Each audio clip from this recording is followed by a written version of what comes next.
আসসালামু আলাইকুম, myself Ferdousa Saimon and welcome to my first blog. আশা করি আপনারা সবাই ভালো আছেন। আমি আল্লাহর রহমতে ভালো আছি। আপনারা দোয়া করবেন যাতে আমার এই ব্লগটি ভালোভাবে হয়। যদি ভালো লেগে থাকে আমার ব্লগটি, তাহলে নিচে লাইক বাটনে লাইক করে দিবেন ও পাশে থাকা বেল বাটনটি অন করে দিবেন ও সাবস্ক্রাইব করে দিবেন। চলুন যাওয়া যাক। আমার এই ব্লগটি হলো একটি দারুণ ও সুন্দর ব্লগ। আজকে আমরা দেখব যে সরকার কিভাবে আমাদের নদীর পানির বাসা ভেঙে দিয়ে বলে না যে 2 বছর পর দেখাবে, এজন্য আজকে আমরা সেইটা নিয়ে একটা ব্লগ করব। চলুন যাওয়া যাক।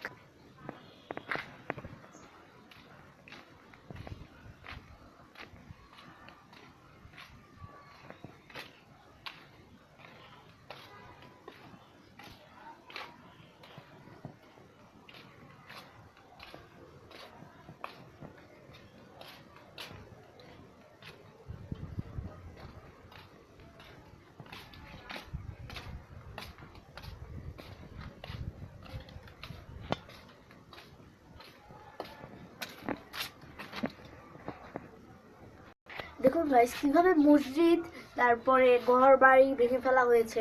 আপনারাই দেখুন দেখুন এই লোকগুলোর কি হবে, ভবিষ্যতে কিছু হবে না। এই লোকগুলো কোথায় যাবে, কোথায় বাস করবে? আপনারাই বলুন, আমরা কোথায় যাব? আপনারাই বলুন। দেখুন এখানে কি সুন্দর সুন্দর বাড়ি ছিল, কি অবস্থা এখন দেখেছেন। আমরা ওই জন্যই আমরা সরকারের কাছে একটি অনুরোধ যে আমাদের এরকম করে না বলে হঠাৎ করে নদী ভাঙা উচিত নয়, লোকজনকে বলে উচিত করা। আমি নিজেও সরকারের পক্ষে, কারণ নদী তো আমাদের প্রাকৃতিক সম্পদ।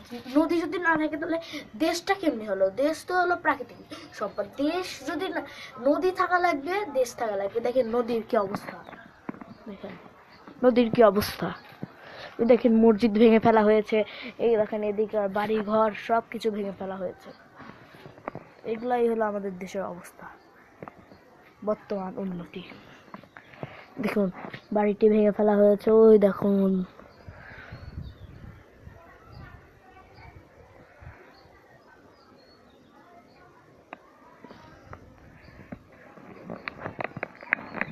দেখছেন? আপনারাই বলুন আমরা কোথায় যাব, কি করব?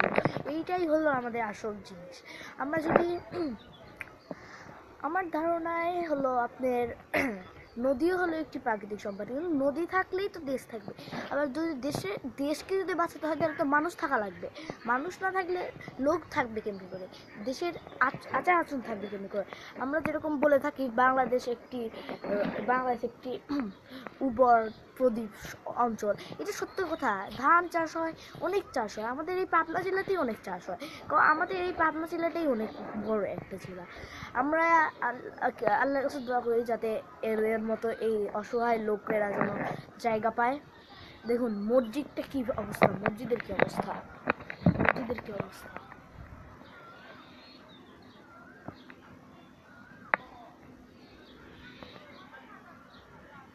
দেখুন ওই বাসা,